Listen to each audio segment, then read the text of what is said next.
Hi, I'm Merilee Mostov from the Bainbridge Island Historical Museum. On today's episode of the Curious Curator, I'm visiting two locations important to the history of pickleball. Pickleball was invented in 1965 on Bainbridge Island by three friends, Joel Prichard, Barney McCallum, and Bill Bell. Brianna Kosowitz, our museum executive director, is a big fan of pickleball, so I brought her along with me today. Our first stop is the original Court Number 1 at Pleasant Beach. The original Court Number 1 is at the home of Carol and Scott Stover in Pleasant Beach. They've invited us to look around and tell us a bit about it. Well, what can you tell me about this court, the original court? Well, this original court was, we are told, because we bought this from the Prichard family, was originally a badminton court. Now, the question I have is, why was a badminton court paved? But there it was. And so when this game was invented, which was back in 1965, I believe, and Joel Prichard came home from golf on Labor Day, and his wife, and with a friend, his wife said, "Get these kids out of here, we're tired of taking care of them."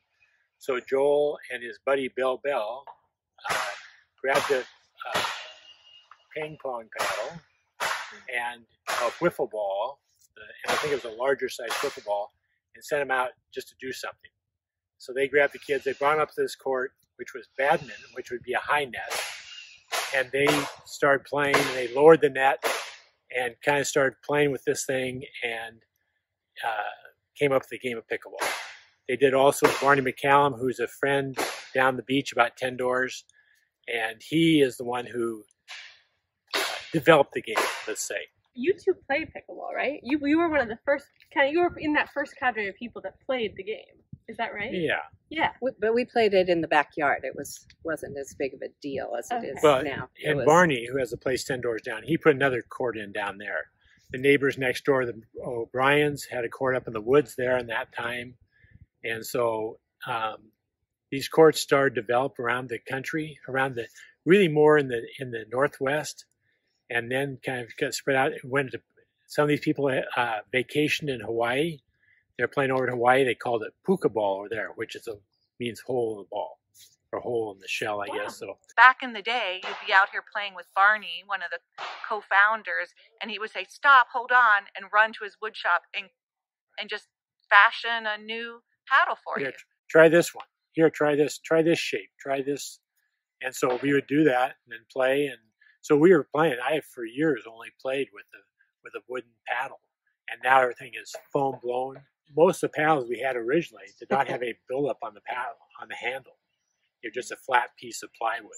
So he was using 3/4 marine plywood and building these paddles and just cut them out. Here, try this one. Try a long one. Try a narrow.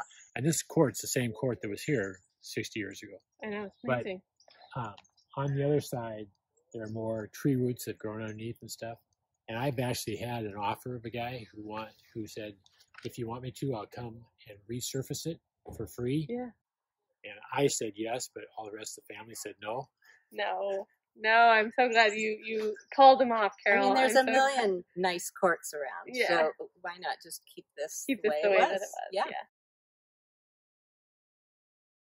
Brianna, here we are at Pickleball Central in Kent, Washington. We're going to meet with Anna Coakly, one of the co-owners, who's going to share a little bit about the Pickleball Museum and Pickleball Inc. Now, I remember you telling me this really wonderful story about how this all got started, that you never heard of pickleball, and you were looking for a shirt for your mother for her birthday. Right. So I believe it was around 2006. And so I was telling my husband about that, and he said, "Well, let's start a website. Let's start a business." And so we did. He got a URL, Pickleball Central, and we started doing selling the shirts online. But as we grew out of our house, got a warehouse, and we continued to have a relationship with the McCallum family and to talk to them about pickleball, and the opportunity presented itself that we could make an offer to acquire pickleball.com. And so we did. In normal times, yes. Anna, I know you have a retail store here and an online store. Right. And I know you showed me you sell so much merchandise. I've never seen so many pickle balls, pickle paddles, shoes, t-shirts. What is your favorite item that you sell? Oh, wow, that's a tough one. It's got to be the paddles. You know, they're just so fun. And honestly, everybody should try it. Just the composite paddle, wood is not as fun. A composite paddle and a pickleball, it just has this popping that sound and that feeling of hitting it.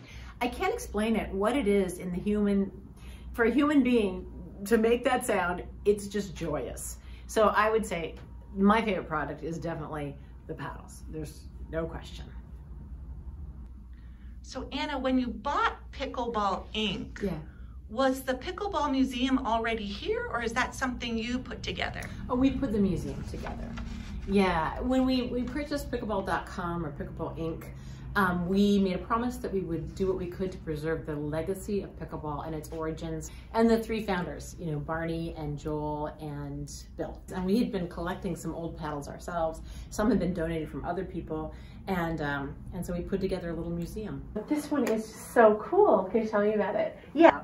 So this was a campaign. This box was the set to try to get it going in the schools. And so cool. This was they really invested money in like a professional photo shoot, and then having the box made and all the marketing and stuff like that. So it was really a big step for this, invented backyard game to transition into real marketing and really trying to make a business out of it. So the box was a big deal. Yeah, and that's one of my favorite parts about this story of pickleball is that it is a story of invention and innovation, and I was lucky enough to have an opportunity to meet Barney when I first started at the museum, and he was pretty frank about that. Like it didn't necessarily take off right away.